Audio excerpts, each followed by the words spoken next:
Hello, I'm Phil Marks, the Mayor of the City of Belmont. I'd like to give you an update on some of the decisions made at this month's council meeting.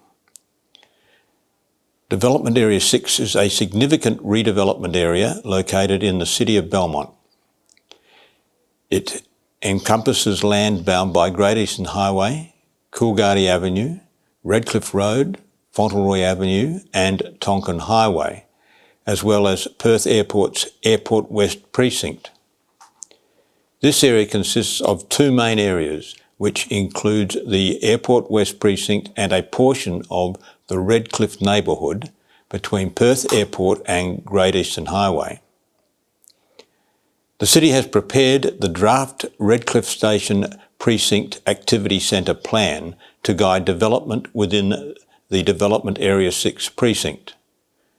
This plan identifies the need for infrastructure modifications to support redevelopment within the precinct. These relate to the Water Corporation's southern main drain, roads, services and the delivery of public open space. As part of the Metronet Redcliffe train station project, the state government has offered the City funding towards specified works in the Development Area 6 precinct. The offer was made on the basis that the City would have the responsibility of delivering the outcomes specified by the state. It was this offer that my council discussed at this month's council meeting.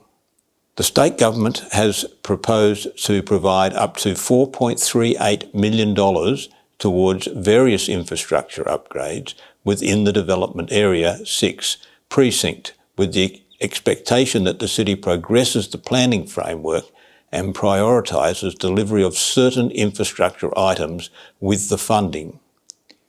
We have concern that the City may not be able to deliver these expected outcomes, including funding regional infrastructure works such as the conversion of the southern main drain to a hybrid urban stream. There is also the expectation that the City takes on responsibility for ongoing maintenance for land earmarked as future state development sites. Given the absence of commitments from the relevant state government agencies, my council has supported pursuing the alternative of requesting that the state government's Development WA takes responsibility for progressing the planning framework for the precinct. Council unanimously supported writing to all key stakeholders, including Metronet and the West Australian Planning Commission, to express the City's concerns over the proposed funding commitment and to request that the precinct be established as a redevelopment area, ensuring that Development WA take responsibility for progressing the planning framework for Development Area 6. Council also directed the Chief Executive Officer to write to our local member expressing concerns over the lack of funding for the upgrade to the southern main drain that will impact on livability and sustainable housing for a large segment of the City of Belmont community. A proposal for the City to undertake interim landscaping maintenance work for the land parcels earmarked for future development as state government land holdings and seek reimbursement for the ongoing maintenance costs from the state was, however, endorsed as an interim arrangement. Council has requested that signage also be installed on those sites identified as state government land, which is subject to future development.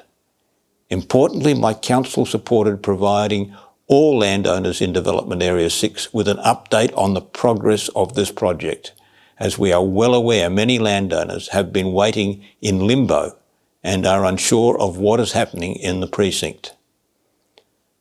I have outlined previously my concerns about continued deterioration in the relationship between the Belmont City Bowling Club and Belmont Sport and Recreation Club. Last year, councillors voted in support of obtaining legal advice on the historical agreements in place to enable a report to be prepared and provided to council, outlining potential options available to resolve the matter. Council has been criticised for the time it was taken to look into this issue. However, it should be remembered that it is a complex issue and we have an obligation to come up with a workable resolution to this challenging situation. At this month's council meeting, we endorsed an option which we believe provides a way forward and resolution for these important community institutions and their members. We have agreed to provide Belmont Sport and Recreation Club with a pro rata payment for a contribution equivalent to $32,000 per annum to support the club with costs associated with undertaking bowling green maintenance. And this support will be provided until the city takes over the maintenance of the bowling greens. This is to be funded through the annual contribution previously available to support the Belmont City Bowling Club with the cost of maintaining the bowling greens. This means that the bowling greens maintenance will be managed by the City of Belmont and that the bowling club will communicate with the city on any greens management and maintenance matters.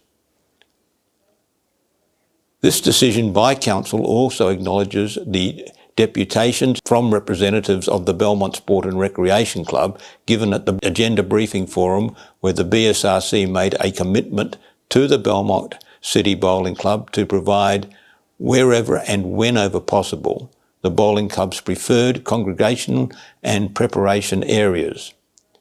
The BSRC also committed to provide the bowling club with an office, ladies' lounge area, storage facility and locker rooms for both men's and ladies' members at the BSRC's cost.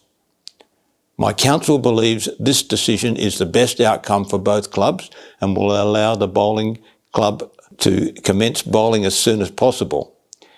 It is important that the City of Belmont supports both clubs, the Belmont Sports and Recreation Club and the Belmont City Bowling Club, for the benefit of the whole community, and I believe we have demonstrated that commitment. As always, to keep up to date with what's happening in our city, visit our website and our social media channels, including Facebook and Twitter. Thank you.